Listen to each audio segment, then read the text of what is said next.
दोस्तों अच्छे से समझाने के लिए यहाँ पर मैंने गूगल पे सर्च करा इंडिया टॉप 50 कंपनीज, यानी कि जो इंडिया की 50 बड़ी कंपनियां हैं उनकी लिस्ट हमें यहाँ पे देखने को मिल जाती है।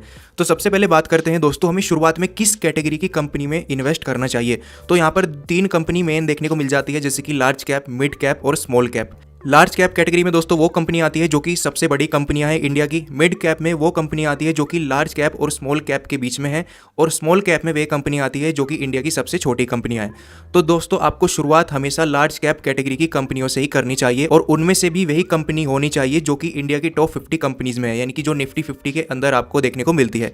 तो निफ्टी 50 के कंपनी लिस्ट अगर आप सर्च करते हैं गूगल पे, जो भी कंपनी इस कैटेगरी में है वो सारी कंपनी आपको देखने को मिल जाती है। अब इनके भी दोस्तों यहाँ पे अलग अलग सेक्टर है, जैसे कि फाइनेंस सेक्टर से रिलेटेड, इसके बाद इंफॉर्मेशन टेक्नोलॉजी सेक्टर से रिलेटेड, फिर यहाँ पर आप देख सकते हैं ऑयल गैस एनर्जी से रिलेटेड, फिर यहाँ पर ऑटोमोबाइल से रिलेटेड, फिर है दोस्तों फार्मा एंड हेल्थ से रिलेटेड, फिर और भी चीज़ों के जो है सेक्टर यहाँ पर आपको देखने को मिलते हैं। तो सबसे पहले दोस्तों आपको क्या काम करना है, आपको सेक्टर सिलेक्ट करना है कि किस सेक्टर की कंपनी में मैं अपने पैसे को इन्वेस्ट करना चाहता हूं। उस पर आपको अच्छे से रिसर्च करनी है। तो यहाँ पर आपको ये देखना है कि आने वाले टाइम में, अगले 5 सालों में, 10 सालों में उसकी इंडिया के अंदर कितनी डिमांड है, क्या उसकी जो ग्रोथ है वो यहाँ पे हो सकती है, किस तरह की परफॉर्मेंस उस सेक्टर की फ्यूचर में यहाँ पे रह सकती है। इसके बाद दोस्तों जब आप एक सेक्टर को सिलेक्ट कर लेंगे कि इस सेक्टर के अंदर जो भी कंपनियां हैं उनमें से एक कंपनी के अंदर मुझे इन्वेस्ट करना है, 2 कंपनियों के अंदर इन्वेस्ट करना है, वो आपके ऊपर डिपेंड करता है।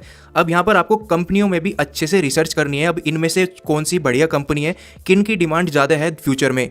तो जैसे कि दोस्तों आपने एक सेक्टर सिलेक्ट करा ऑटोमोबाइल्स, ये सिर्फ आपको समझाने के लिए, यहाँ पर कोई भी रिकमेंडेशन मैं आपको नहीं दे रहा हूँ, ना ही शेयर्स की, ना ही शेयर्स की किसी भी सेक्टर की। तो यहाँ पर एग्जांपल के लिए हमने सिलेक्ट करा ऑटोमोबाइल्स। इसमें काफ़ी सारी कंपनियां जो है हमें देखने को मिल जाती है। अब इसमें कुछ ऐसी कंपनियां हैं जो अभी के टाइम पर ईवी व्हीकल बना रही है और उनकी काफ़ी ज़्यादा अभी के टाइम पर डिमांड है, और फ्यूचर में उनकी डिमांड जो है और भी बढ़ सकती है। अब वे कौन कौन सी कंपनियां हैं वो आपको यहाँ पे पता ही होगा। तो इस तरीके से आपको रिसर्च करनी है, अगर मैं इस सेक्टर के शेयर में अपने पैसे लगा रहा हूँ तो इसका मुझे क्या फ़ायदा होगा, इसका फ्यूचर क्या है इंडिया के अंदर, और क्यों मैं इसमें पैसे लगा रहा हूं। इस तरीके से आपको अच्छे से उसको एनालाइज करना है, उस शेयर को, उस सेक्टर को, तभी आपको यहां पे इन्वेस्ट करना है अपने पैसे को। क्योंकि दोस्तों अगर आप ऐसे ही बिना सोचे समझे किसी भी शेयर में अपने पैसे को इन्वेस्ट कर देंगे तो बहुत कम चांस है कि आप अच्छा यहां से प्रॉफिट बना सकते हैं। अब आपको दोस्तों समझ में आ गया होगा कि कैसे आप अपने लिए एक अच्छी कंपनी का शेयर ढूंढ सकते हैं। तो पहली चीज आपको क्या देखनी है, वो एक लार्ज कैप कैटेगरी का जो है शेयर होना चाहिए।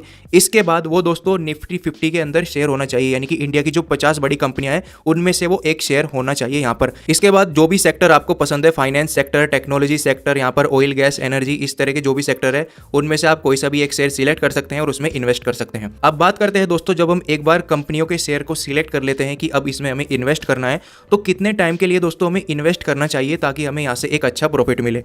तो यहाँ पर दोस्तों मैंने ग्रो एप्लीकेशन ओपन कर लिया है, और यहाँ पर दोस्तों इंडिया की जो टॉप 50 कंपनियां हैं उनके शेयर्स यहाँ पर मैंने ओपन कर लिए। अब यहाँ पर मैं आपको एक चीज़ दिखाता हूँ, जैसे कोई भी शेयर मैं सिलेक्ट करता हूँ, जैसे कि यहाँ पर मैंने एक कंपनी का शेयर सिलेक्ट करा, ये सिर्फ आपको समझाने के लिए, यहाँ पर कोई भी रिकमेंडेशन मैं नहीं कर रहा हूँ।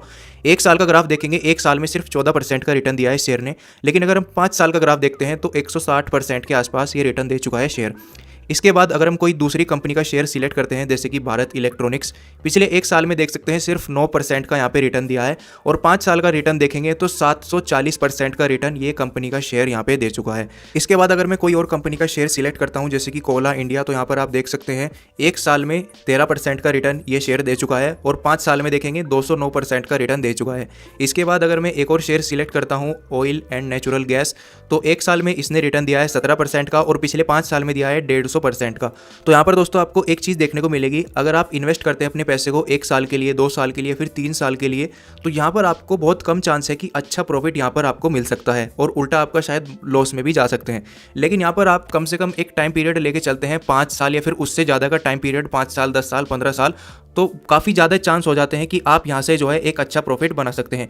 क्योंकि दोस्तों अगर हम 5 साल का ग्राफ ओपन करते हैं तो आपको देखने को मिलेगा कभी तो किसी कंपनी के शेयर की प्राइस काफ़ी ज़्यादा ऊपर हो जाती है, या किसी साल उसकी जो प्राइस है वो काफ़ी ज़्यादा डाउन हो जाती है। अब यहाँ पर आप देख सकते हैं 2024 में इसकी प्राइस थी 334 रुपये। इसके बाद यहाँ पर जैसे ही मैं आगे चलता हूँ तो 2025 आते आते इसकी जो प्राइस है वो 250 रुपये के आसपास पहुँच जाती है। यानी कि 2024 में थी इसकी प्राइस 300 कुछ रुपये, और दोबारा से अगले साल इसकी प्राइस जो है 250 हो जाती है, लेकिन उसी साल दोबारा से और प्राइस इसकी बढ़ बढ़ जाती है। तो ये चीज़ आपको हमेशा देखने को मिल सकती है। अगर आप 1 साल 2 साल 3 साल के लिए इन्वेस्ट कर रहे हैं तो बहुत कम चांस है कि आपको एक अच्छा प्रॉफिट मिलेगा। लेकिन अगर आप 5 साल से ज़्यादा की टाइम पीरियड लेके चलते हैं, 5 साल 10 साल या फिर 15 साल, तो आप यहाँ से एक अच्छा प्रॉफिट बना सकते हैं इन बड़ी कंपनियों से। तो अब आपको दोस्तों समझ में ही आ गया होगा कि आपको किस तरह की कंपनियों के शेयर्स से अपनी शुरुआत करनी चाहिए, कितने टाइम के लिए आपको होल्ड रखना है ताकि आप वहाँ से एक अच्छा मुनाफा कमा पाएँ। इसी के साथ अगर आप मेरे से कुछ भी पूछना चाहते हैं तो इंस्टाग्राम आईडी का लिंक मैंने वीडियो के डिस्क्रिप्शन बॉक्स में दे दिया है, जाके आप मुझे फॉलो कर लीजिए। जो भी आप मेरे से क्वेश्चन करेंगे मैं उसका रिप्लाई जरूर करूंगा। और ये वीडियो पसंद आई हो तो वीडियो को भी लाइक कर दीजिएगा। वीडियो देखने के लिए धन्यवाद दोस्तों।